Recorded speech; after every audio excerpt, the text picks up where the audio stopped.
Hello नमस्कार दोस्तों। आज मैं राजस्थान का इतिहास के बारे में देखता हूँ। मैं राजस्थान की हिस्ट्री को आज क्लास फर्स्ट है इसकी, क्लास फर्स्ट राजस्थान इतिहास का परिचय देखता हूँ। क्या है इतिहास? इतिहास के अंतर्गत वह घटनाएं आती हैं जो निश्चित रूप से घटी हो। इतिहास के अंतर्गत वो घटनाएं आती हैं जो निश्चित रूप से घटी हों और इन घटनाओं का क्रमबद्ध अध्ययन ही क्या कहलाता है? इतिहास कहलाता है। क्या कहलाता है दोस्तों? इतिहास कहलाता है। अब मैं इतिहास को देखता हूँ थोड़ा सा। इतिहास को क्या तीन भागों में बांटा गया है दोस्तों। इतिहास प्राग ऐतिहासिक काल, आदि ऐतिहासिक काल और ऐतिहासिक काल। प्राग ऐतिहासिक काल, आदि ऐतिहासिक काल और ऐतिहासिक काल। अब प्राग ऐतिहासिक काल है, यहाँ से कोई भी लिखित साक्ष्य नहीं मिले हैं। लिखित साक्ष्य नहीं मिले हैं प्राग ऐतिहासिक काल से। और आद्य ऐतिहासिक काल लिखित साक्ष्य तो मिले हैं परंतु अभी तक पढ़ा नहीं गया है दोस्तों इन्हें। जैसे हड़प्पा सभ्यता है, कालीबंगा सभ्यता है, लिखित साक्ष्य तो है इनके लेकिन इन्हें पढ़ा नहीं गया है अभी तक। ये हो जाएंगे आग्र ऐतिहासिक काल। और ऐतिहासिक काल में लिखित साक्ष्य भी हैं और पढ़नीय भी हैं, पठनीय है पढ़नीय। ठीक है दोस्तों, अब आगे देखता हूँ मैं प्राग ऐतिहासिक काल। प्राग ऐतिहासिक काल, इस काल में लेखन शैली का विकास नहीं हुआ था। क्या? लिखने का विकास नहीं था। इसकी जानकारी कहाँ से मिलती है? प्राग ऐतिहासिक काल के जब लेखन शैली का विकास नहीं था तो जीवाश्म और पाषाण उपकरणों से। कहाँ से मिलती है? जीवाश्म और पाषाण उपकरणों से मिलती है। मानव की बुद्धि का विकास धीरे धीरे हो रहा था इस काल में, प्राग ऐतिहासिक काल में मानव की बुद्धि का विकास धीरे धीरे हो रहा था तथा अतः तकनीकी का विकास भी धीरे धीरे हो रहा था इसमें। और इस काल को, ये प्राग ऐतिहासिक काल है ना, इसे क्या कहा जाता है? इस काल को पाषाण उपकरणों की बहुलता है, मतलब पाषाण उपकरण अधिक होने के कारण इस काल को पाषाण काल भी कहते हैं। क्या कहते हैं दोस्तों? पाषाण काल भी कहते हैं। अब मैं पाषाण काल है ना, इन्हें तीन भागों में बांट रहा हूँ। पूरा पाषाण काल, मध्य पाषाण काल और नवपाषाण काल। पूरा पाषाण काल, मध्य पाषाण काल और नवपाषाण काल। अब पूरा पाषाण काल है, इसका समय देखिए। मानव की उत्पत्ति है ना उससे 10,000 BC, या मतलब ईसा पूर्व। मध्य पाषाण काल है, इसका समय हो जाएगा 10,000 से 7,000 ईसा पूर्व का समय हो जाएगा। और नवपाषाण काल है, इसका 7,000 BC के बाद का समय है ना, वो नवपाषाण काल का है। और 3500 BC ये आद्र ऐतिहासिक काल है ना, उसका समय है दोस्तों। अब दोस्तों अब देखता हूँ मैं पूरा पाषाण काल। पूरा पाषाण काल का समय होता है मानव के उद्भव है ना उससे 10,000 BC का समय है ना, वो पूरा पाषाण काल का समय है। अब पूरा पाषाण काल का समय तो ये है, पूरा पाषाण काल में मानव कैसा दिखता था ये देखिए। मानव के उद्भव है ना, मानव का उद्भव हुआ था उसके समय पहली समस्या क्या आई थी? भोजन की समस्या आई थी उसे। जैसे ही मानव का है जी उद्भव होता है उसके सामने पहली समस्या आती है भोजन की। भोजन की समस्या आती है तो वो क्या करता है? शिकार करता है, प्लस खाद्य संग्राहक भी बन जाता है। वो खाद्य पदार्थों का है जो प्रयोग करता है, खाद्य संग्राहक। फिर उसके सामने है जी रहने की समस्या आती है, निवास करने की, तो वो कहाँ पर रहता है? गुफाओं में रहता है। फिर उन्होंने पूरा पाषाण काल में कुछ है जो बेडौल, क्या बेडौल पाषाण उपकरणों का प्रयोग करने लग गया था मानव है जो बेडौल। बेडौल में आ जाएगा इंडेक्स, गंडासा, बेदारणी और बटिकास में। इंडेक्स, गंडासा, बेदारणी और बटिकास में ये क्या है? मानव है जी इसमें इंडेक्स बेडौल पाषाण उपकरणों का प्रयोग करने लग गया था। तो बेडौल पाषाण उपकरण है इंडेक्स, गंडासा, बेदारणी और बटिकास में। अब इसके साथ ही है जी, अब ये स्थल कहाँ कहाँ पाए गए हैं ये, इनको देखिए ज़रा। ये बेडौल उपकरण है ना, ये कौन कौन से स्थलों में, कौन कौन सी सभ्यताओं में पाए गए हैं, इन्हें देखता हूँ मैं। अब देखता हूँ मैं दोस्तों, ये जो बेडोल है ना, ये बेडोल इसके कुछ है जो स्थल देखता हूँ मैं। ये पाषाण उपकरण पाए गए थे ना बेडोल के, ये कहाँ कहाँ पर पाए गए थे? जायल, एक तो जायल में पाया गया, जायल कहाँ पर? नागौर में पाया गया था। कोडा परिवार क्षेत्र ये कहाँ पर पाए गए थे? जैसलमेर में। कोडा और परिवार क्षेत्र ये जैसलमेर में। और बैराट, बैराट कहाँ पर? जयपुर में पाए गए थे। और मंडपिया या मतलब चित्तौड़गढ़ में। कहाँ पर? मंडपिया या मतलब चित्तौड़गढ़ में। जायल नागौर में, कोडा जैसलमेर, परिवार क्षेत्र जैसलमेर, बैराट कहाँ पर? जयपुर में। और मंडपिया, मंडपिया कहाँ पर? चित्तौड़गढ़ में। अब मैं आगे देखता हूँ दूसरा पेज। अब देखिए ये नोट देखिए, ये नोट देखिए दोस्तों। 1870 में सी ए हैकट ने इंद्रगढ़ और झालावाड़ से भी है जो बेडौल पाषाण उपकरणों की खोज की थी दोस्तों। 1870 की घटना है। 1870 ईस्वी में C.A. हैकट ने इंद्रगढ़ और झालावाड़ से भी बेडौल पाषाण उपकरणों क्या की थी दोस्तों? खोज की थी। ठीक है, ये पूरा पाषाण काल हो गया। अब मैं देखता हूँ मध्य पाषाण काल को। मध्य पाषाण काल, अब मैं देखता हूँ मध्य पाषाण काल। इसका समय है जो 10,000 BC से लेकर 7,000 BC तक का समय रहता है मध्य पाषाण काल का। ठीक है, इसमें है जो ये क्या करते थे? मध्य पाषाण काल में भी शिकार करते थे और खाद्य संग्राहक भी थे ये। जो पूरा पाषाण काल में थे ना वो तो थे ये, क्योंकि शिकारी भी थे और प्लस खाद्य संग्राहक भी थे। निवास वही ये कहाँ पर करते थे? गुफाओं में निवास करते थे मध्य पाषाण काल में भी। इन्होंने, हाँ एक चीज़ है, तीर धनुष का प्रयोग करने लग गए थे। पशुपालन आरंभ किया था इन्होंने, पशुपालन आरंभ किया था। क्यों किया था पशुपालन? मांस प्राप्ति के लिए पशुपालन को क्या किया? आरंभ किया। और सर्वप्रथम है जी पशुपालन के साक्ष्य कहाँ से मिलते हैं? बागोर भीलवाड़ा राजस्थान से मिलते हैं। बागोर भीलवाड़ा राजस्थान से मिलते हैं। सर्वप्रथम पशुपालन के साक्ष्य कहाँ से मिलते हैं? बागूर, भीलवाड़ा, राजस्थान से मिलते हैं। जबकि भारत में जो आदमगढ़ एमपी से मिलते हैं। भारत में सबसे पहले पशुपालन के साक्ष्य मिलते हैं भारत में आदमगढ़ एमपी से। कहाँ से मिलते हैं? आदमगढ़ एमपी से मिलते हैं। ठीक है। मृत भांडों का प्रयोग करने लगे। हाथ द्वारा निर्मित जो वस्तु बनाते थे ना, उन्हें कहते हैं मृत भांड। उनका क्या करने लग गए? ये प्रयोग करने लगे। गुफा चित्रकारी के साक्ष्य मिले हैं मध्यपाषाण काल में। क्या किसके मिले हैं? गुफा चित्रकारी के साक्ष्य मिले हैं मध्यपाषाण काल में।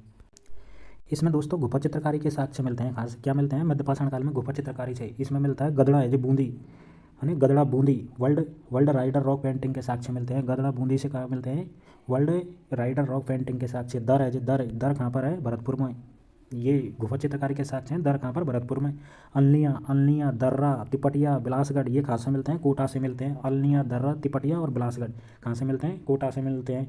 और डडीकर और समदा ये कहाँ से मिलते हैं? अलवर से मिलते हैं। क्या कहाँ से मिलते हैं? अलवर से। ये गुफाओं के हैं। गुफा चित्रकारी के साक्ष्य डडीकर और समदा ये अलवर से मिलते हैं। अब इसमें ये देखिए अगला पॉइंट है जी, छोटे पाषाण उपकरणों के भी साक्ष्य मिले थे। और इसमें है जी भाई साहब मध्य पाषाण काल में किसका प्रयोग होने लग गया था? आग का प्रयोग करने लग गए थे। किसका? आग का प्रयोग करने लग गए थे दोस्तों। अब मैं देखता हूँ नवपाषाण काल। नवपाषाण काल का भी समय पीरियड क्या रहता है दोस्तों? 7000 BC के बाद का समय। क्या रहता है? 7000 BC के बाद का समय रहता है नवपाषाण काल का। ये भी इसमें भी शिकारी थे, खाद्य संग्राहक थे, निवास स्थान ये गुफाओं में ही करते थे। इन्होंने क्या किया था? यहाँ पर नवपाषाण काल में पहिए का प्रयोग करने लग गए, चाक का प्रयोग करने लग गए। और कृषि का क्या किया? आरंभ। कृषि का आरंभ कहाँ से होता है? नवपाषाण काल से होता है कृषि का आरंभ जी। चाक का प्रयोग, पहिए का प्रयोग, चाक का प्रयोग, कृषि का प्रयोग है जी, ये कहाँ से करने लग गए थे? नवपाषाण काल से करने लग गए थे दोस्तों। मानव के जीवन में स्थायित्व लाने के लिए इन्होंने क्या किया था? कृषि का प्रारंभ किया था। और ये ग्रामीण संस्कृति का विकास होता है कृषि का जैसे प्रारंभ होता है। नगरों का जो उदय हुआ और नगरों का उदय होने लग गया। पहली नगरीय सभ्यता थी सिंधु घाटी सभ्यता। कैसी थी? पहली नगरीय सभ्यता सिंधु घाटी सभ्यता और कालीबंगा सभ्यता है। अब दोस्तों मैं आगे देखता हूँ। ये हो गया तीनों। अब देखता हूँ मैं इसे। अब दोस्तों मैं इसे देख लेता हूँ। संस्कृति किसे कहते हैं? संस्कृति होती है हमारा रहन सहन खान पान और वेशभूषा। जो हमारा रहन सहन है, खान पान है, वेशभूषा है, यही हमारी क्या है? संस्कृति है दोस्तों। क्या है? संस्कृति है, यही हमारी। और सभ्यता किसे कहते हैं? सभ्यता संस्कृति का चिरस्थायी है जो भौतिकवादी विकास ही सभ्यता कहलाता है। दूसरी परिभाषा देखिए, सभ्यताएं नष्ट नहीं की जाती। सभ्यताएं नष्ट नहीं की जा नहीं दोस्तों, सभ्यताएं नष्ट हो जाती हैं। सभ्यताएं क्या हो जाती हैं? नष्ट हो जाती हैं। लेकिन संस्कृति समय के अनुसार अपने आप को बदलती रहती है, लेकिन नष्ट नहीं होती है। सभ्यताएं तो नष्ट हो जाती हैं, लेकिन संस्कृति ये समय के अनुसार अपने आप को बदल लेती है और ये नष्ट नहीं होती हैं दोस्तों, ये नष्ट नहीं होती है। अब मैं आगे देखता हूँ कालीबंगा सभ्यता। अब मैं सभ्यताओं को पढ़ूंगा बारीकी से। अब मैं पहले देखता हूँ कालीबंगा सभ्यता। कालीबंगा सभ्यता, ये कालीबंगा सभ्यता का विकास है सौंथी ग्रामीण संस्कृति से हुआ है। सौंथी ग्रामीण संस्कृति से हुआ है। इसे प्रथम कालीबंगा सभ्यता कहते हैं। प्रथम कालीबंगा कहते हैं इसे। सौंथी ग्रामीण है जी संस्कृति को है जी। ये कहाँ पर है? बीकानेर में है दोस्तों। कहाँ पर है? बीकानेर में है। कहाँ पर है? बीकानेर में।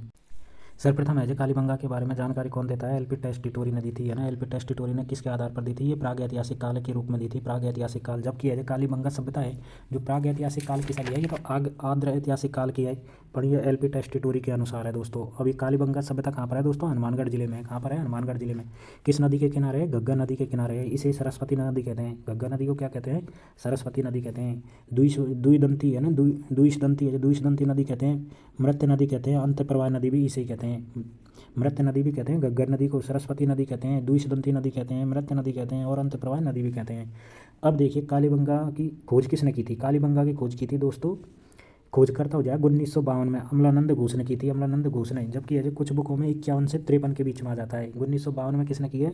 अमलानंद घोष ने किया है। और इसका उत्खनन है कब हुआ था? 1961 से 69 ईस्वी में हुआ था इसका उत्खनन है। उत्खननकर्ता कौन कौन थे? बीवी लाल थे और बीके थापर थे। एक तो बीवी लाल और बीके थापर थे। एमडी खरे थे और जेपी है जोशी थे। बीवी लाल, बीके थापर, एमडी खरे और जेपी जोशी हो जाएगा। कालीबंगा सभ्यता। अब देखिए कालीबंगा सभ्यता है ना, इसे सिंधी भाषा का शब्द है। कालीबंगा सभ्यता क्या है? सिंधी भाषा का शब्द है जिसका अर्थ होता है काले रंग की चूड़ियाँ। काले रंग की चूड़ियाँ, ठीक है। कालीबंगा है क्या है? सिंधी भाषा का शब्द है। जबकि ये बंगा है ना, ये है पंजाबी भाषा का शब्द दोस्तों।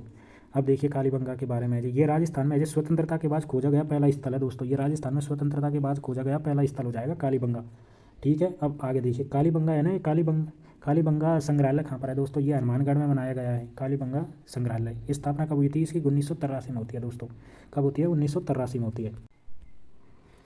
अब देखिए दोस्तों, मैंने पढ़ रहा हूँ कालीबंगा का संग्रहालय कहाँ पर है, हनुमानगढ़ जिले में है। स्थापना 1983 में होती है। और कालीबंगा कैसी है, मात्र सत्तात्मक ये व्यवस्था है। मात्र सत्तात्मक याद मतलब बड़े का सम्मान होता है, माता पिता का है जी। मात्र सत्तात्मक सभ्यता थी और ये नगरीय यानी नगरीय सभ्यता भी है। कालीबंगा कैसी सभ्यता है, नगरीय सभ्यता भी है। अब नगरीय सभ्यता की विशेषता देख लीजिए। ये यहाँ पर है जो नगर नियोजन है प्लस है जो पानी की निकासी की व्यवस्था है। नगरीय नियोजन है प्लस पानी निकासी की व्यवस्था है यहाँ पर है जी। ठीक है, कालीबंगा में घर है जो कैसे हैं, आयताकार हैं घर। घर कैसे हैं दोस्तों, इसमें आयताकार है। 5-6 कमरे हैं इसमें कालीबंगा की विशेषता में। जो मकान है उसके घर है ना, उसमें 5-6 कमरे हैं। रसोई घर है, अन्न स्नानागार है, आंगन है, प्लस अन्नागार भी है इसमें। और किवाड़ है जो एक पल्ले के हैं। गेट है ना जो एक पल्ले के ही हैं इसमें। क्या है, एक पल्ले के दरवाजे हैं इसमें। हम आगे देखता हूँ दोस्तों, एक पल्ले के क्या है इसमें दरवाजे हैं। और जो ये घर का दरवाज़ा है ना, घर का दरवाज़ा है ये मेन रोड पर नहीं खुलकर है जी। मेन रोड पर नहीं खुलकर ये क्या खुलता, पीछे में गली में, पीछे की गली है ना उसमें खुलता था दोस्तों। ये देख लीजिए, ये मेन रोड जा रहा है, इसमें नहीं खुलकर ये मकान है जो किधर पीछे की गली है ना उसमें खुलता था घर का दरवाज़ा। घर का दरवाज़ा पीछे की गली में खुलता था। घर में कोई भी खिड़की है जी, घर में क्या नहीं थी दोस्तों, कोई भी खिड़की नहीं थी। क्या नहीं थी दोस्तों, घर में एक भी खिड़की नहीं थी।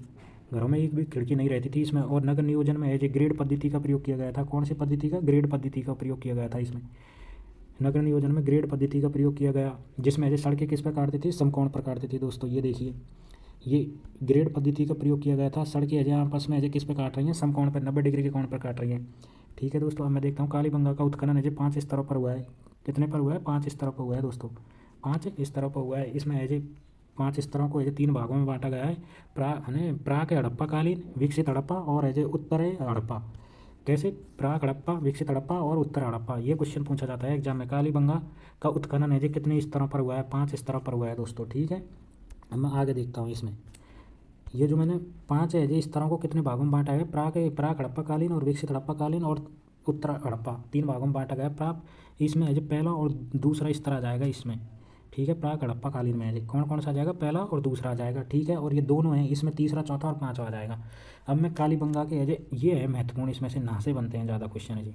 ये कालीबंगा है ना, इसके साक्ष्य क्या क्या मिले हैं यहाँ से, कालीबंगा से क्या क्या साक्ष्य मिले हैं ये पूछ रहा है एग्जाम में, और यही पूछता है। यहाँ से मिले हैं प्राचीनतम ज्योतिर्य खेत के साक्ष्य। किसके, प्राचीनतम ज्योतिर्य खेत के साक्ष्य मिले हैं। और जले हुए चावल के साक्ष्य मिले हैं। प्राचीनतम ज्योतिर्य खेत के साक्ष्य, जले हुए चावल के साक्ष्य मिले हैं। यहाँ पर हवन कुंड और अग्नि वेदिकाएँ मिली हैं 7। कितनी मिली हैं, 7 है जी। ज्योतिर्य खेत के साक्ष्य मिले हैं तथा जले हुए चावल के साक्ष्य मिले हैं। हवन कुंड और अग्नि वेदिकाएँ मिली हैं। यहाँ पर हवन कुंड और अग्नि वेदिकाएँ कितनी मिली हैं, 7 मिली हैं। इसमें एज पहली में क्या मिला है, राख मिली है। दूसरे में क्या मिला है, हड्डी। राख और हड्डियों से ये पता चलता है कि कालीबंगा में एज बलि प्रथा थी मौजूद, क्योंकि जब भी तो हवनों में एज राख और हड्डियाँ मिल रही हैं तो बलि प्रथा मौजूद थी। यहाँ पर मंदिर का कोई भी साक्ष्य नहीं मिला है, मंदिर का कोई भी साक्ष्य नहीं है, लेकिन लोग मूर्ति पूजा करते थे। मंदिर का तो कोई भी साक्ष्य नहीं है कालीबंगा में, पर लेकिन लोग क्या करते थे, मूर्ति पूजा करते थे। क्योंकि यहाँ से एक सिक्का प्राप्त हुआ है जिसमें अजय हिरण का चित्र है, भैंस, गेंडा, हाथी और व्याघ्र। व्याघ्र क्या क्या है, चित्र अंकित किए गए हैं दोस्तों। और बेलनाकार मोहरें मिली हैं, यहाँ से बेलनाकार मोहरें भी मिली हैं। उस्तरा, जो उस्तरा होता है ना वो भी मिला है कालीबंगा से। बेलनाकार मोहरें, उस्तरा, तंदूर के साक्ष्य मिले हैं। वो तंदूर रोटी करने वाला तंदूर नहीं है, ये दूसरा तंदूर है। तंदूर के साक्ष्य मिले हैं, उस्तरा मिला है और बेलनाकार मोहरें भी मिली हैं।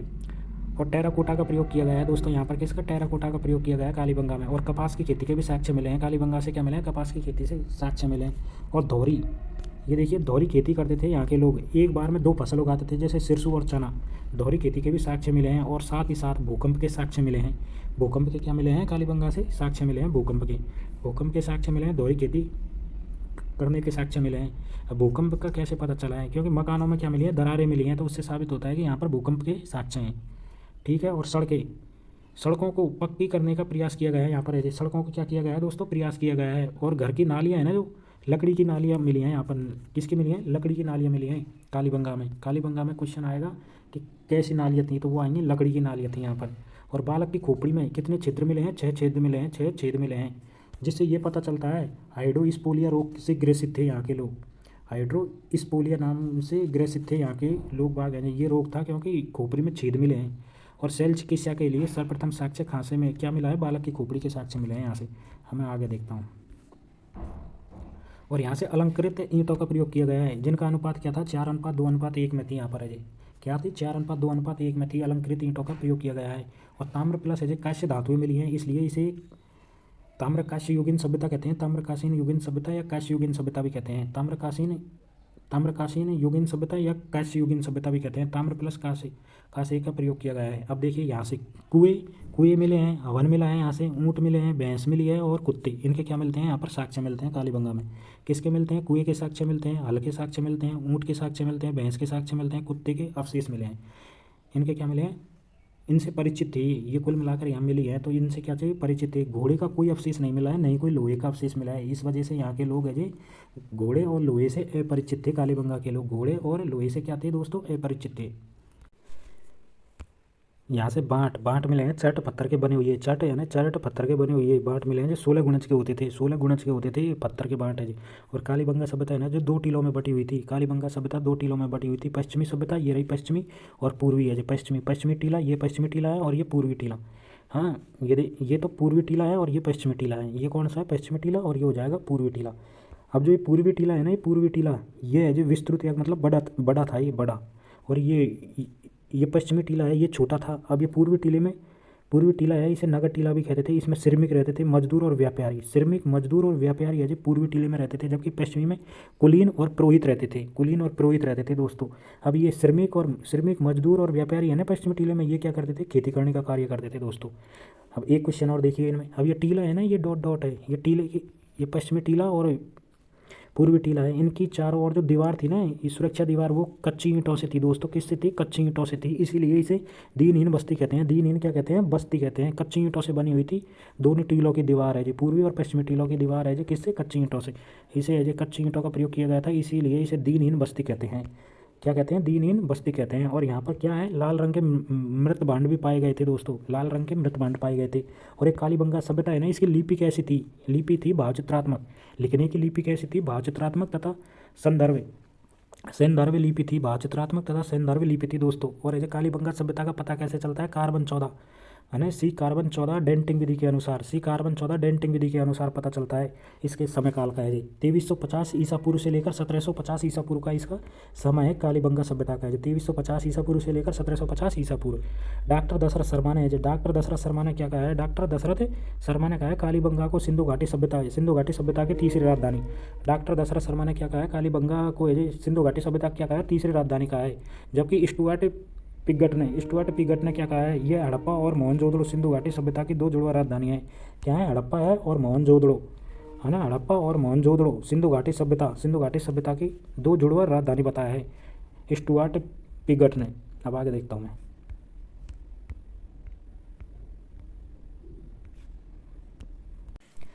अब दोस्तों ये कालीबंगा है ना, इससे समाधान मिले हैं। समाधान का मतलब होता है शिव को दफनाने के प्रमाण है जी। शिव को दफनाते हैं ना, उसको कहते हैं समाधान है जी। कितने प्रमाण मिले हैं? 37 प्रमाण मिले हैं। कितने मिले हैं? 37 प्रमाण मिले हैं कालीबंगा से जी समाधान के। और ये कितने प्रकार के होते थे? 3 प्रकार के होते थे समाधान। पूर्ण समाधान, आंशिक समाधान, पूर्ण समाधान, आंशिक समाधान और दाह्य संस्कार। पूर्ण समाधान, आंशिक समाधान और दाह्य संस्कार था। इसमें अंडाकार, आयताकार और गोलाकार थी। अंडाकार, आयताकार और गोलाकार। अंडाकार में क्या थे? हड्डियाँ प्लस सामग्री थी, जिसमें 15 मिले हैं। और आयताकार में सामग्री थी, आयताकार में क्या थी? सामग्री थी, ये 5 मिले हैं। और गोलाकार में क्या था? सामग्री थी, ये किलो मिले हैं 17। कुल मिला के कितने मिले हैं? 37 प्रमाण मिले हैं समाधान के। अब देखिए आगे, ये शिव सब है ना, सब जिसे कैसे? उत्तर की ओर तो अजय इसका अजय सिर होता था, उत्तर की ओर सिर होता था। जबकि दक्षिण की ओर क्या होता था? उसका एज पैर होते थे। दक्षिण की ओर ऐसे दफनाते थे इन्हें, ऐसे। उत्तर की ओर एज सिर होता था और दक्षिण की ओर पैर होते थे दोस्तों।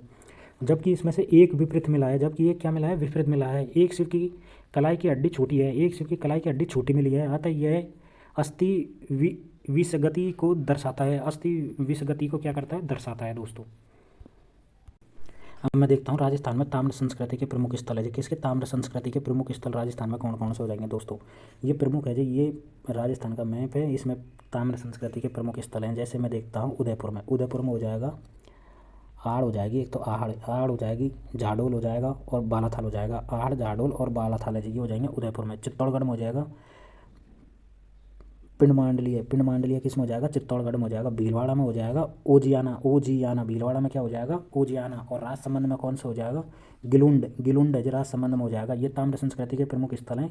गिलुंड कहाँ पर हो जाएगा? राजसमंद में हो जाएगा दोस्तों। ठीक है, ये मैंने देख लिए, ये देख लिए। अब मैं देखता हूँ जालोर में कौन सा हो जाएगा? ऐलान हो जाएगा जालोर में।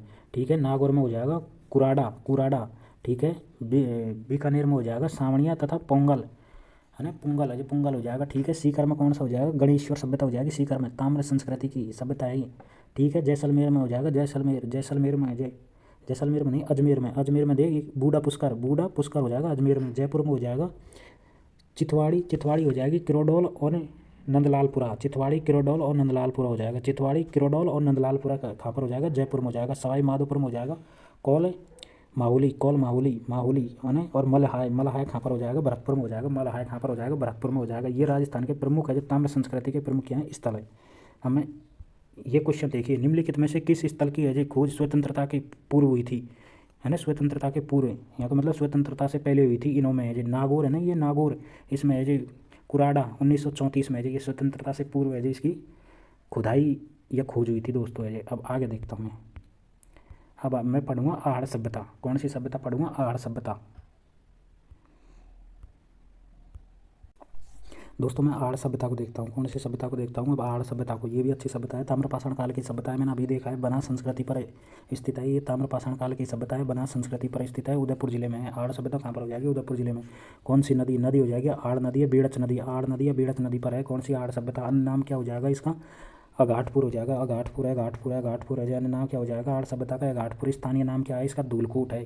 खोज 1953 में, खोज 1953 में है जो अक्षय कीर्ति व्यास ने की है, 1953 में किसने किया, अक्षय कीर्ति व्यास ने किया दोस्तों। और इसका प्रारंभिक उत्खनन है जो 1954 से 56 तक आर.सी. अग्रवाल ने किया है, 1954 से 56 तक आर.सी. अग्रवाल ने क्या किया, प्रारंभिक है जी उत्खनन किया है। पूर्ण और वास्तविक उत्खनन किसने किया था इसका, देखिए इसका प्रारंभिक उत्खनन तो आर.सी. अग्रवाल ने किया है, जबकि पूर्ण और वास्तविक उत्खनन किया 1961-62 में है जी पूना के विश्वविद्यालय के प्रोफेसर हो जाएगा एच डी सांकलिया ने किया है। इसका पूर्ण और वास्तविक उत्खनन है जी। आहड़ सभ्यता है ना, इसके उत्खनन है जी कितने स्तरों पर हुआ है, 8 स्तरों पर हुआ है। ये क्वेश्चन अच्छा है, आहड़ सभ्यता का है जो उत्खनन कितने स्तरों पर हुआ है, 8 पे, और 3 भागों में बांटा गया है आहड़ सभ्यता को। स्फटिक है जी पत्थर के आधार पर, स्फटिक पत्थर के आधार पर, धातु के आधार पर, धातु के आधार पर, और ये हो जाएगा मृत भांड के आधार पर, मृत भांड धातु और स्फटिक पत्थर के आधार पर। आहड़ सभ्यता को है जी कितने भागों में बांटा गया, 3 भागों में बांटा गया है। स्फटिक पत्थर के आधार पर और धातु के आधार पर तथा है मृत भांड के आधार पर। अब साक्ष्य क्या क्या मिले हैं उनको देखता हूँ मैं, ये है मोस्ट है जी यहाँ से साक्ष्य।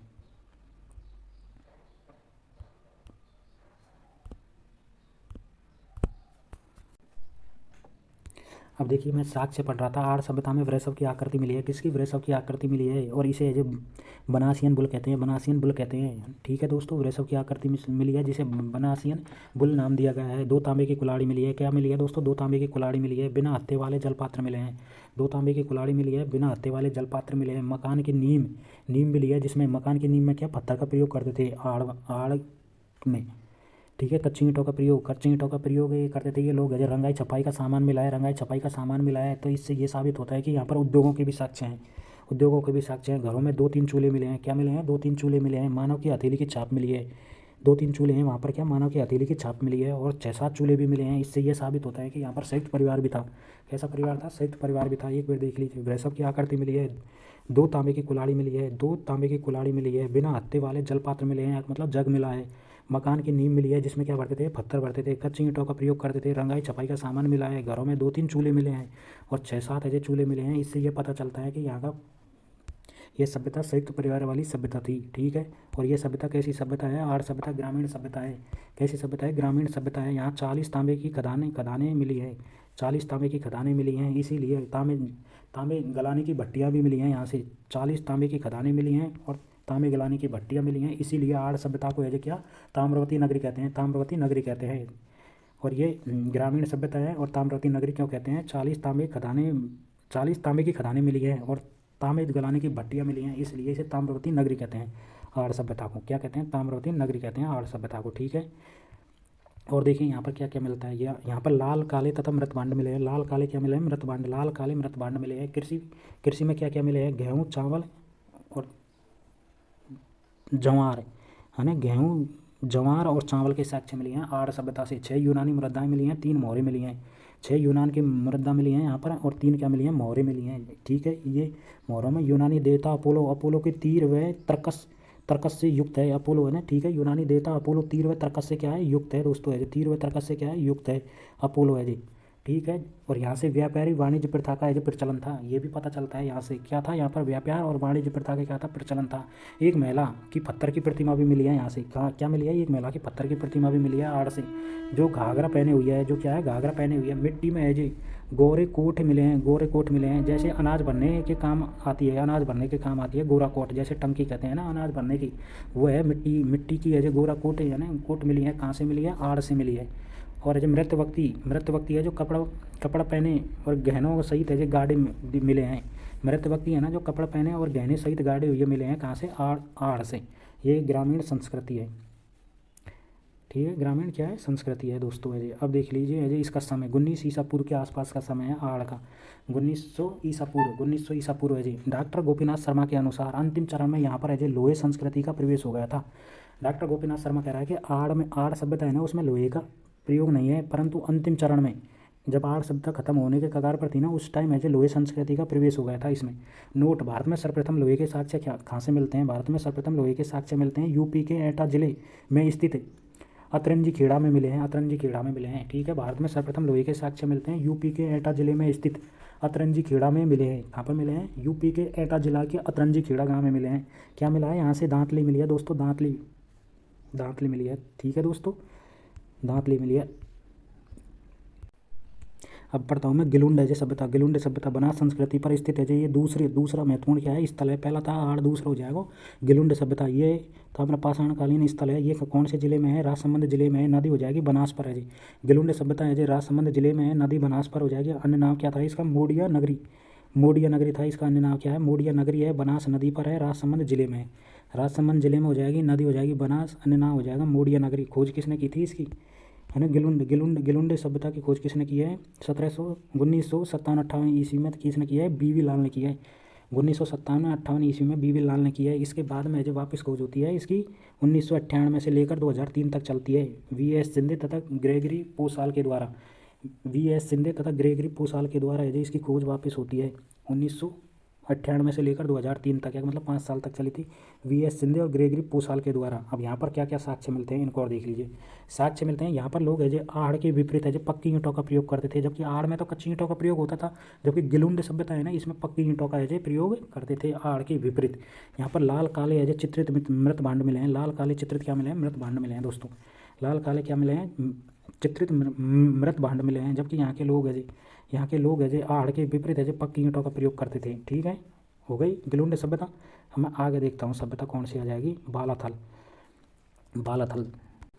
अब बालाथल सभ्यता देख, बालाथल सभ्यता ये भी बनास संस्कृति पर है, ये भी बनास है संस्कृति पर है। ये उदयपुर जिले में है। कहाँ पर है, उदयपुर जिले में हो जाएगी, बेड़च नदी पर है। बेड़च नदी पर उदयपुर जिले में हो जाएगी। खोज किसने की थी, 1962-63 में वी.एन. मिशन ने की थी। किसने की थी, वी.एन. मिशन ने की थी दोस्तों। है एक बार वापस देखिए, बालाथल सभ्यता है ना, बालाथल सभ्यता ये भी है जो बनास संस्कृति पर है, बनास संस्कृति पर है। राजस्थान के उदयपुर जिले में है बालाथल सभ्यता है ना, और नदी हो जाएगी बेड़च नदी। खोज 1962-63 में वी.एन. मिशन ने की थी। इसका उत्खनन किसने किया था, 1993 में वी.एस. शिंदे ने किया था, शिंदे ने किया था तथा आर के मोहंती ने किया था। वी.एस. शिंदे तथा आर के मोहंती ने इसका क्या किया था दोस्तों, उत्खनन किया था। वी.एस. शिंदे तथा आर के मोहंती है खोज अजय वी.एन. मिश्र ने की थी। अब यहाँ से भी क्या क्या साक्ष्य मिलते हैं उनको भी एक नज़र में देखिए। साक्ष्य मिलते हैं, पेशागत व्यवसाय था इनको, क्या था पेशागत व्यवसाय क्या था, है ना, कृषि पशुपालन के आखेट मिलते हैं। यहाँ से कृषि पशुपालन के आखेट, तांबे के उपकरण मिलते हैं, तांबे के आभूषण मिलते हैं, तांबे के आभूषण मिलते हैं, लोहे की भट्टियाँ मिलती हैं। कहाँ से मिलती हैं, बालाथल से लोहे की भट्टियाँ मिलती हैं, बालाथल से। ये सब कुछ बालाथल से मिलता है, ठीक है ना। पेशागत व्यवसाय था इनका, तांबे के उपकरण मिलते हैं, तांबे के आभूषण मिलते हैं, लोहे की भट्टियाँ मिलती हैं। कुत्ते व बैल की प्रतिमा, कुत्ते व बैल की क्या मिलती हैं, प्रतिमाएं मिलती हैं। 11 कमरों का क्या मिलता है, यहाँ से भवन मिलता है दोस्तों। 11 कमरों का क्या मिलता है, भवन भी मिलता है। यहाँ से हाथ से बना हुआ सूती कपड़ा और लाल काले मृत भांड मिलते हैं। 11 कमरों का भवन, ये अच्छा क्वेश्चन है। 11 कमरों का भवन है जो बालाथल है जो कहाँ पर पड़ेगा, उदयपुर में पड़ेगा जी। कुत्ते व बैल की प्रतिमा है जी, ठीक है। कुत्ते व बैल की प्रतिमा है, 11 कमरों का भवन, हाथ से बना सूती कपड़ा भी मिलता है, और लाल काले मृत भांड मिलते हैं, ठीक है। मैं अगली सभ्यता देखता हूँ, बागोर की सभ्यता। बागोर सभ्यता है जी। अब मैं देखता हूँ बागोर सभ्यता ये पाषाण काल से लेकर ऐतिहासिक काल तक के साक्ष्य मिले हैं यहाँ से। बागोर सभ्यता है जो भीलवाड़ा में हो जाएगी। कहाँ पर हो जाएगी, भीलवाड़ा में हो जाएगी। कौन सी नदी पर, कोठारी नदी पर हो जाएगी। बागोर सभ्यता भीलवाड़ा में हो जाएगी तथा कौन सी नदी है, कोठारी नदी पर। कौन सी नदी पर, कोठारी नदी पर हो जाएगी दोस्तों। खोज है जो 1967-68 में जो वी एन मिश्र ने की है। किसने, वी एन मिश्र ने किया दोस्तों। बागोर सभ्यता ये कहाँ पर है, भीलवाड़ा में हो जाएगी। नदी कोठारी नदी पर हो जाएगी। खोज किसने की है, 1967-68 में वी एन मिश्र ने किया है। अब यहाँ से भी क्या क्या साक्ष्य मिले हैं, यहाँ पर भी है जो महासतियों का टीले की खुदाई हुई है। यहाँ पर भी महासतियों के टीले क्या हुई है, खुदाई हुई है। और यहाँ से सर्वप्रथम पशुपालन के क्या मिले हैं, साक्ष्य मिलते हैं। बागोर सभ्यता से सर्वप्रथम पशुपालन के साक्ष्य मिलते हैं। इसे ही आदिम संस्कृति, हाँ इसे ही आदिम संस्कृत संग्रहालय कहते हैं। इसे ही आदिम संस्कृत संग्रहालय कहते हैं। पशुपालन के साक्ष्य मिलते हैं इस वजह से।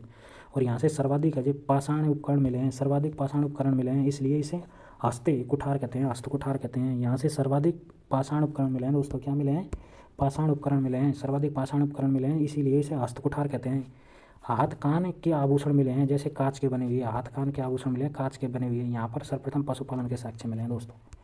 अब मैं आगे देखता हूँ, आगे कौन सी सभ्यता आएगी, रंगमहल की सभ्यता। रंगमहल की सभ्यता ये हनुमानगढ़ जिले में है। हनुमानगढ़ जिले में रंगमहल की सभ्यता घग्गर नदी पर है, घग्गर नदी पर है। रंगमहल जिले में, हाँ हनुमानगढ़ जिले में है, घग्गर नदी पर है। जो किसकी, रंगमहल की सभ्यता। मैं किसकी सभ्यता की बात कर रहा हूँ, रंगमहल की सभ्यता कहाँ पर है, हनुमानगढ़ जिले में है। कौन सी नदी है, घग्गर नदी हो जाएगी। खोज अजय किसने की है, 1954-56 में। डॉक्टर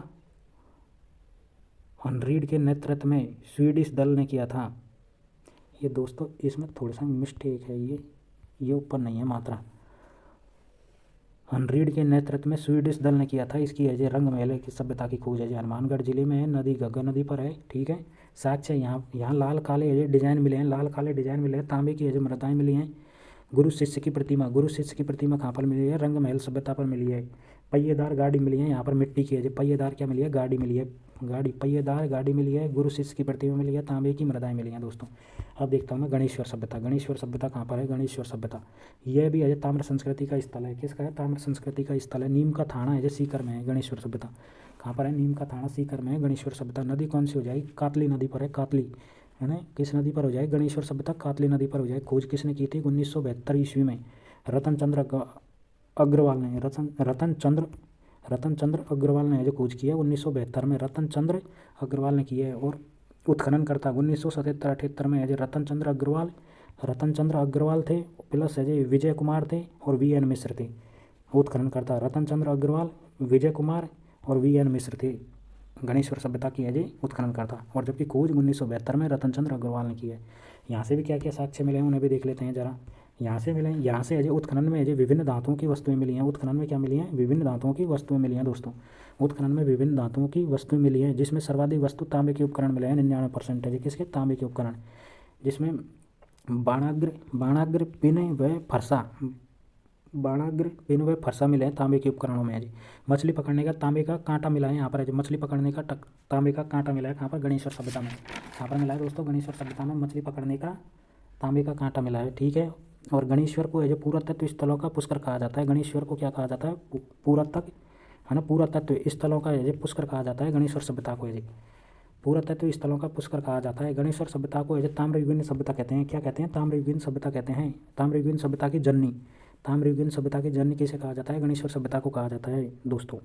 यहाँ के लोग पत्थर के से मकान बनाते थे। गणेश्वर सभ्यता के लोग क्या बनाते थे, पत्थर से मकान बनाते थे दोस्तों। अजय पत्थर से मकान बनाते थे। और अजय यहाँ के लोग अजय मांस प्लस अजय शाखा दोनों के थे। यहाँ के लोग मांस का भी प्रयोग करते थे और शाकाहारी, मांसाहारी और शाकाहारी दोनों थे गणेश्वर सभ्यता के लोग। यहाँ से पत्थर के अजय बांध मिले हैं। पत्थर के क्या मिले हैं दोस्तों, बांध मिले हैं गणेश्वर सभ्यता से अजय। ठीक है, यहाँ से हड़प्पा मोहनजोदड़ो के लिए तांबे निर्यात किए जाते थे दोस्तों। तांबे का क्या होता था, निर्यात है जी, कहाँ के लिए, हड़प्पा और मोहनजोदड़ो के लिए। इसीलिए इसे ताम्रयुगीन सभ्यता की जननी कहते हैं। ताम्रयुगीन सभ्यता की जननी किसे कहते हैं, गणेश्वर सभ्यता को कहते हैं। ये कहाँ पर है, नीम का थाना सीकर में। कौन सी नदी पर, कातली नदी पर है। खोज किसने किया, 1972 में रतन चंद्र अग्रवाल ने की है।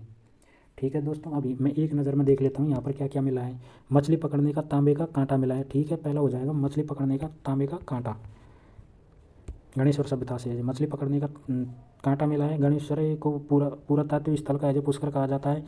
ठीक है, गणेश्वर सभ्यता को ताम्रयुगीन सभ्यता की जननी कहते हैं। ये भी हो गया। यहाँ के लोग अजय पत्थर से मकान बनाते हैं। ठीक है, यहाँ के लोग अजय मांसाहारी प्लस शाकाहारी है। ओके, यहाँ से पत्थर के बांध मिले हैं। ठीक है, इसे हड़प्पा और सभ्यता अजय है ना, हड़प्पा और मोहनजोदड़ो को अजय यहाँ से तांबे का क्या किया जाता था, निर्यात किया जाता था दोस्तों।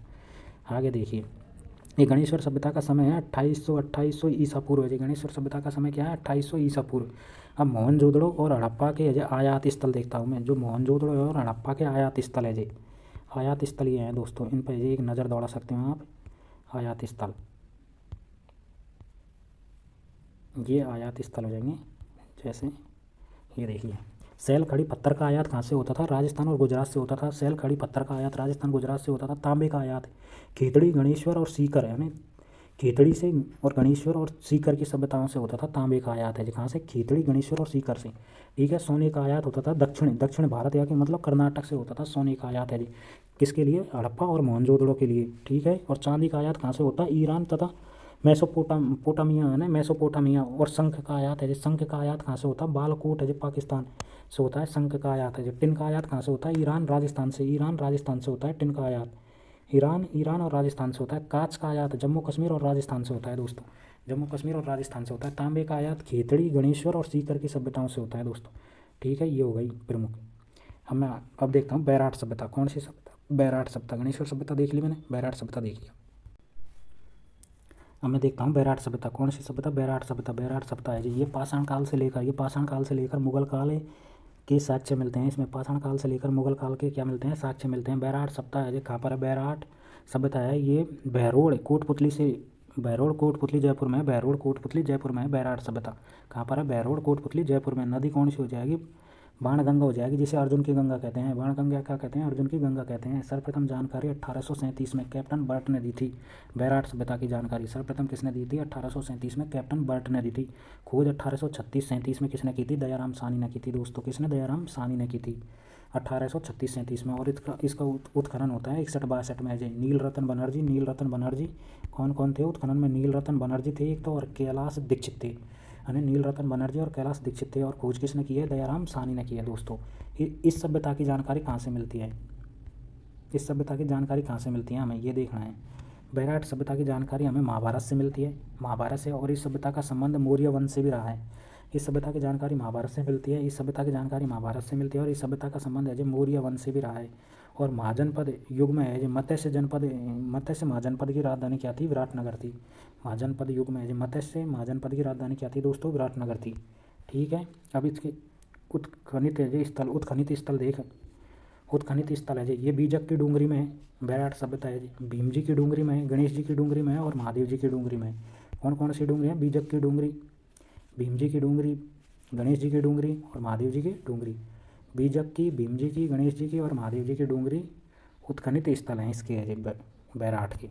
अब बैराट का विस्तार कहाँ कहाँ तक है देखिए, ये भी देख लेते हैं। पाषाण स्थल है जी, इसके पाषाण स्थल हैं भाई साहब डिगरिया, भानगढ़ और बैराठ में। डिगरिया, भानगढ़ और बैराठ में पाषाण स्थल हैं। ताम्र स्थल कहाँ पर है, इसको किरडोल है, चीतवाड़ी और नंदलालपुरा। किरडोल, चीतवाड़ी और नंदलालपुरा ताम्र स्थल हैं इसके। और लोहे स्थल कहाँ है, सुनारी, झुंझुनू। और ये हो जाएगा जोधपुरा है जो जयपुर में है जी। लोहे स्थल है जो बैराठ के है जी, लोहे स्थल हो जाएगा सुनारी, झुंझुनू और जोधपुरा। ठीक है, लोहे स्थल हो जाएंगे सुनारी, झुंझुनू और जोधपुरा है जयपुर में। आगे देखते हैं बैराठ के साक्ष्य कहाँ कहाँ से मिले हैं, ये देख लेता हूँ मैं एक बार। ये बैराठ के साक्ष्य मिले हैं, बैराठ के साक्ष्य ये देखिए, बैराठ के साक्ष्य। यहाँ से बौद्ध मठ के साक्ष्य मिले हैं, बौद्ध मठ के क्या मिले हैं, साक्ष्य मिले हैं। अतः तत्कालीन समय में यहाँ पर बौद्ध शिक्षा का केंद्र रहा होगा। बौद्ध मठ के साक्ष्य मिलते हैं कहाँ से, बैराठ से। इसलिए बौद्ध मठ का है जो क्या रहा होगा, केंद्र रहा होगा, है ना। और यहाँ से जो अशोक का है जो भाब्रू शिलालेख मिला है। किसका मिला है, अशोक का भाब्रू शिलालेख मिला है। अशोक का भाब्रू शिलालेख, अशोक का कौन सा शिलालेख मिला है, यहाँ से भाब्रू शिलालेख मिला है, अशोक का भाब्रू शिलालेख। ये भाब्रू गांव में स्थित है, इसकी भाषा कैसी है, यह भाब्रू शिलालेख की भाषा है प्राकृत भाषा। कौन सी भाषा है दोस्तों, प्राकृत भाषा है, इसकी प्राकृत भाषा है। लिपि कौन सी है, ब्राह्मणी लिपि है। और अशोक का नाम क्या था, प्रियदर्शी या मगध का राजा। प्रियदर्शी मगध का राजा कहा जाता था, तो अशोक को है जी प्रियदर्शी या मगध का राजा कहा जाता था, अशोक को है जी। ठीक है, भाब्रू शिलालेख में। और इसमें है जो बौद्ध धर्म के त्रिरत्नों की जानकारी मिलती है। भाब्रू शिलालेख में है जो बौद्ध धर्म के त्रिरत्नों की, बौद्ध धर्म और संघ है जो, बौद्ध धर्म और संघ है जो, संघ बौद्ध धर्म और संघ, बौद्ध धर्म के त्रिरत्नों की जानकारी मिलती है। भाब्रू शिलालेख पय्यनुमा चट्टान पर लिखा है। भाब्रू शिलालेख कहाँ पर लिखा है, पय्यनुमा चट्टान पर लिखा है दोस्तों। इसकी खोज है जी 1837 में है जी। की गई थी। इसकी खोज बाबरू शिलालेख की। 1840 ईस्वी में इसे कलकत्ता में ले गई। 1840 में कहाँ पर ले गए? कलकत्ता में ले गए, और वर्तमान में ये कलकत्ता संग्रहालय में है। बाबरू शिलालेख है जो कहाँ पर है? कलकत्ता संग्रहालय में। इसकी खोज 1837 में की गई। 1840 में इसे कलकत्ता में ले गए, और वर्तमान में कलकत्ता का संग्रहालय में इसे रखा गया है। और इसका नाम क्या रखा गया है? The Asiatic Society of Bengal. The Asiatic Society of Bengal में रखा गया है इसे। ठीक है। इसमें महात्मा बुद्ध के द्वारा अपने अजय पुत्र राहुल को दिए गए उपदेश ग्रंथों की जानकारी मिलती है। इसमें जो महात्मा बुद्ध के द्वारा अपने पुत्र राहुल को दिए गए उपदेशों की अजय ग्रंथ में जानकारी मिलती है। ठीक है, उपदेशों की जानकारी मिलती है। अपतिस, ये क्या है? अपतिस पसीन, और ये हो जाएगा अलियव साणे और मुनि गाथा, और ये हो जाएगा लगुलो वादते सूते अधिगच्छे। ठीक है। और एक अनागत बयानी, ये क्या है? उपदेश लिखे हुए हैं इसमें। जी उपदेश, इस ग्रंथ में क्या लिखे हैं? उपदेश लिखे हैं दोस्तों। ठीक है, मैं आगे देखता हूँ।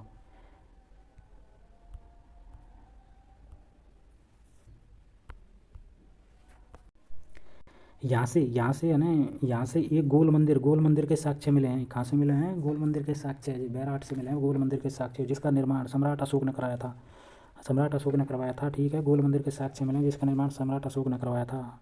अशोक बौद्ध धर्म के पर विश्वास रखता था। अशोक है जो बौद्ध धर्म को मानने वाला था और इस पर विश्वास रखता था दोस्तों। अब बौद्ध धर्म है ना, बौद्ध धर्म में मंदिर को क्या बोलते हैं? बौद्ध धर्म में चैत्य बोलते हैं, मंदिर को चैत्य बोलते हैं। निवास को क्या बोलते हैं? विहार बोलते हैं। और मृतक अवशेष को क्या बोलते हैं? स्तूप बोलते हैं। ये बौद्ध धर्म है ना, बौद्ध धर्म। इसमें देखिए बौद्ध धर्म में क्या बोलते हैं? इस बौद्ध धर्म में बोलते हैं मंदिर को चैत्य, निवास को विहार, और मृतक अवशेष को क्या बोलते हैं? स्तूप बोलते हैं। ठीक है। यहाँ से 36 गुफाएं मिली हैं। क्या मिली हैं? 36 गुफाएं मिली हैं बौद्ध धर्म की, 36। इसमें से 8 है जो पंचमार्क के आहत मृदाएँ मिली हैं। 8 है जो पंचमार्क आहत मृदाएँ मिली हैं, और 23 मृदाएँ है जो एंडो ग्रीक है जो मृदाएँ हैं। 28 है जो एंडो ग्रीक मृदाएँ हैं, और 26 यूनानी शासक मेनांडर की मृदाएँ हैं। ठीक है दोस्त, 36 मृदाएँ मिली हैं, इतना याद रख लीजिए। अब साथ ही चीनी यात्री हेनसोंग ने बैराट की यात्रा की थी। हेनसोंग ने जी। चीनी यात्री कौन था? हेनसोंग ने कहाँ की यात्रा की थी? बैराट की यात्रा कब की थी? 634 ईस्वी में। ग्रंथ कौन सा है? हेनसोंग का है जो सीयू की ग्रंथ। इसने कौन सा ग्रंथ लिखा है? सीयू की ग्रंथ।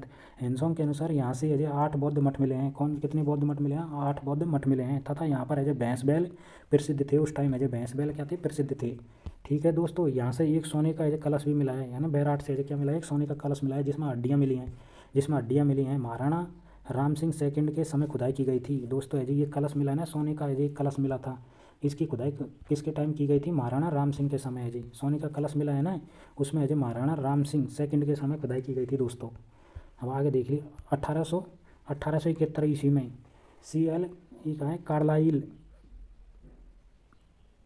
CL कार्लाइल ने संकलिपि तथा गुप्त लिपि युक्त लेखों की खोज की थी। यानी संकलिपि तथा गुप्त लिपि युक्त लेखों की क्या की थी? खोज की थी दोस्तों। है 1871 ईस्वी में CL कार्लाइल ने संकलिपि और गुप्त लिपि युक्त लेखों की क्या की थी? खोज की थी। और यहाँ से है शैल चित्रों के साक्ष्य मिले हैं दोस्तों। है बैराट से क्या मिले हैं? शैल चित्रों के साक्ष्य भी मिले हैं दोस्तों। यहाँ से हम मृत भांड कौन कौन से मिले हैं उन्हें भी देख लीजिए।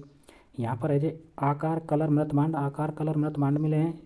सलूटी चित्रित मृत भांड मिले हैं। लाल काले मृत भांड मिले हैं। और ये सबसे महत्वपूर्ण मृत भांड इसमें यह है काले चमकीले मृत भांड है जो बैराट से। कौन से? काले चमकीले मृत भांड 4 प्रकार के मिले हैं उनमें से। मुगल शासक अकबर ने यहाँ पर है जी टकसाल की अजय स्थापना की थी दोस्तों। है किसकी थी? टकसाल की स्थापना की थी बैराट में। जी बैराट जयपुर में क्या की? टकसाल की स्थापना की थी। और डॉक्टर अजय दयाराम सानी के अनुसार यह सभ्यता हुणों के आक्रमण से नष्ट हुई थी। हुणों के आक्रमण से क्या हुई थी? नष्ट हुई थी। ये कौन कह रहा है? डॉक्टर दयाराम सानी कह रहा है कि यह सभ्यता हुणों के आक्रमण से क्या हुई है? नष्ट हुई है दोस्तों। हमें आगे देखता हूँ हुणों के आक्रमण से नष्ट हो गई है। तो अब मैं ये बैराट सभ्यता खत्म हो गई। अब मैं कुछ सभ्यताएं हैं उनको बारीकी से देख लेता हूँ एक एक करके।